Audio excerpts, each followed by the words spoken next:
Hey, welcome back. In this video, we continue our journey of porting the VIC-20 Blue Meanies from outer space to the Commodore 64, and I'm also going to continue the games from Quicksilva and take a look at AQUAPLANE, a simple early game that has a warning. Beware of the snapping sharks. Let's dive in.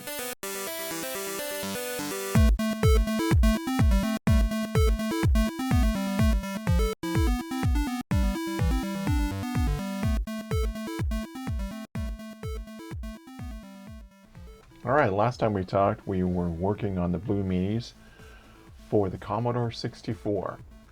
I have set up the board here. Now, a few things I've done is I finished up the game UI and the title screen. I have the monster movement, the laser controls done, scoring, and I even found a simple sound that we can use for now. All right. So the game logic itself is where the main game loop is. Now I'm not using a go-to here. I'm using a for loop, and this is kind of an interesting idea because the go-to will actually search from the very beginning of the program to find its line to actually run. But the for loop actually has a pointer. So it's just really simple. We just check to see if a variable is set. If it is, then it will exit. Otherwise, it will just keep running. I've broken all these out into regions. I do want to talk a little bit about performance. I was trying to test the printing versus the poke. I added a Jiffy counter here so we can actually watch the difference.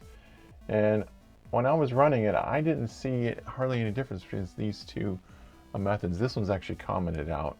So this will be this equivalent of these three lines, but I'm using the poke method. Computes magnetic compensation for showed this pattern that you could use to kind of get there. Otherwise, I'm using it's a very interesting pattern where we're doing a left and the left of the X and Y, which is kind of set up in the start here, where it's actually all these rights and then downs. When you start out, there's a home. So that gives you a way to kind of, home and then go right and then down on your actual screen. All right, let's go ahead and test it out.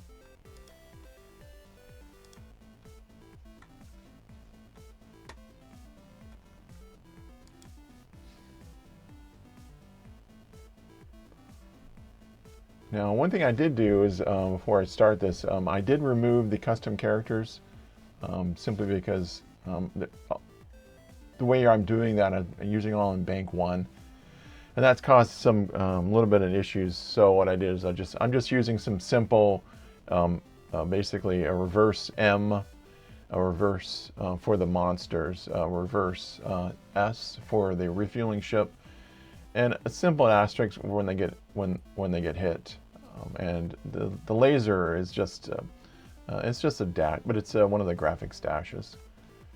So let's start it up here. So obviously the first thing you're going to notice that it's very slow. So and then you can see I just hit it right there. And then, so you can see our energies. Every time we shoot, we use, I believe it's 100 energy. No, 50 energy units. And we hit one, we gain 100. Here's the GIFs basically. So every cycle, basically refresh, redraw of each of these character movements, it takes this many GIFs to actually finish, which is way too slow. Well, that was definitely one of the things I was worried about doing a basic game. The interpreter just takes too much time, and because I've really tried to structure things to where it's very readable, one of the things we would mitigate this problem would be to convert some of it or most of it into machine language. But there's another way. I have been exploring being able to compile the basic program, basically compiling it into machine code to kind of speed it up. There's quite a few of them out there. I found one from Compute's Gazette called Sprint, and that had some limitations. There's definitely quite a few other ones out there. All right, let's take a quick break from that and let's talk about AQUAPLANE. It's from Quicksilva from 1983. Beware the deadly snapping sharks. That's an interesting tagline there. From the designer John Hollis and programmer Steve Hickman. So let's check out the game instructions. Let's see here. Ski through marine maniacs, but beware the great white hungry. AQUAPLANE is an unbelievable original arcade game. All right, let's check it out. And let's see, we press 2 for up, and 1 for down, and space for thrust. Okay. Looks like, well, it looks like once you hit the full length of the right, the background mountains don't even move. It's kind of hard to see where you're at. Okay. All right, I guess you need to avoid the logs. I haven't seen any sharks. That's disappointing to get to see any sharks here, but let's just go to RetroDebugger and just take a look there. All right, I've already loaded the game, and it's running.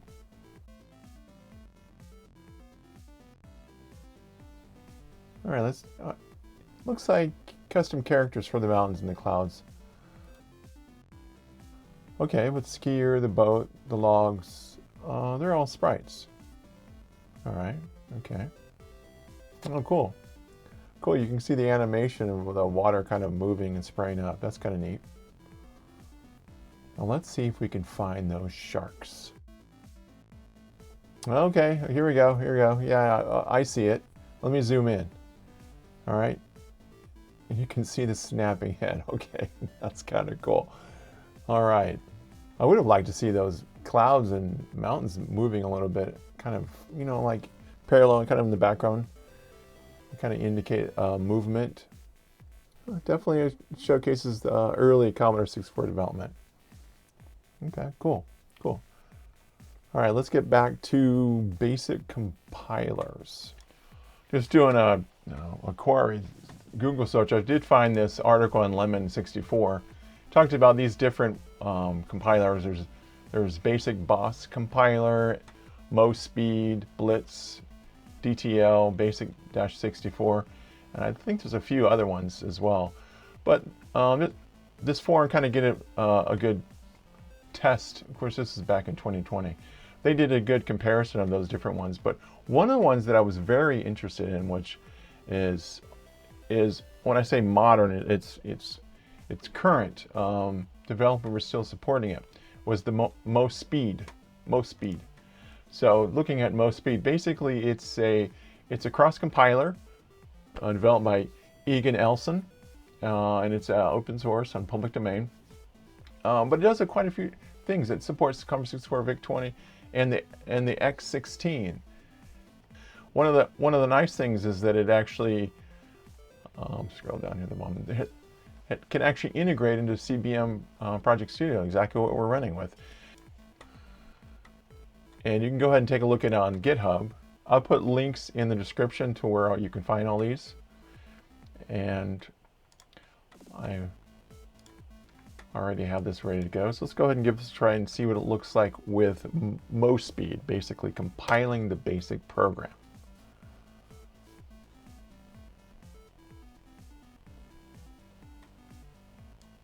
Let's try the compiled version. And one of the things I wanted to say that, oh, definitely a lot faster. You can see the GIFs are down 6, 7, 9, much faster. One of the things I did, in tradition to the original game, I'm not using sprites. That's definitely something that we could be doing on Commodore 64. But I personally didn't want to do that. I wanted to kind of keep the original kind of poppiness with the characters, of how the actual text characters move and then how they jump a little bit. I'll show a comparison between the two. Now I shoot 2. Well, let's go back. Now it's going to be much faster, so they're meaner. So you can see our Jiffys still look pretty good. Well, let's see if I can shoot 2 more.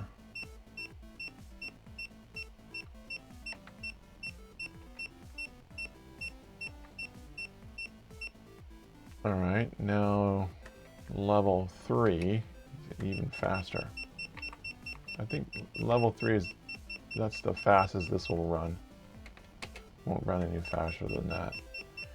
So what I'm doing is on the screen. Take a look at the code. I'm actually cycling it one cycle to display the characters where, and then overrun. And you can take a look at that in the code here under the main section. I'm using this H loop. So every cycle in the game logic, it will increase that. And then when we want to display it, I'm using the actual H view to kind of dictate how fast it's going to display. So for every loop, it's going to display that character falling down the screen. Now, if the level is 1, it's going to be 3. So it's going to be 3 cycles before it actually draws every 3 cycles. This draws every 2 cycles. So that's a way that I'm doing to make it faster, as I'm updating the actual cycle of what it's doing. So I think that kind of wraps up this sprint. Still feel like we got definitely some play testing to work on, that to check to see it what it's doing on the, and then I need to work on the custom characters for the monster. And I don't know if I'm going to add the robot at this point. That's one nice thing about when you talk about agile and a sprint process. If there's something in the backlog that maybe doesn't make sense, then it gets dropped. All right, take a look at GitHub. You can download it. If you have any suggestions or any ideas, please let me know. If you want to follow along, subscribe, or give it a thumbs up, drop me a comment, that'd be great. Check out this next video, and as always, have fun exploring the world of retro computers.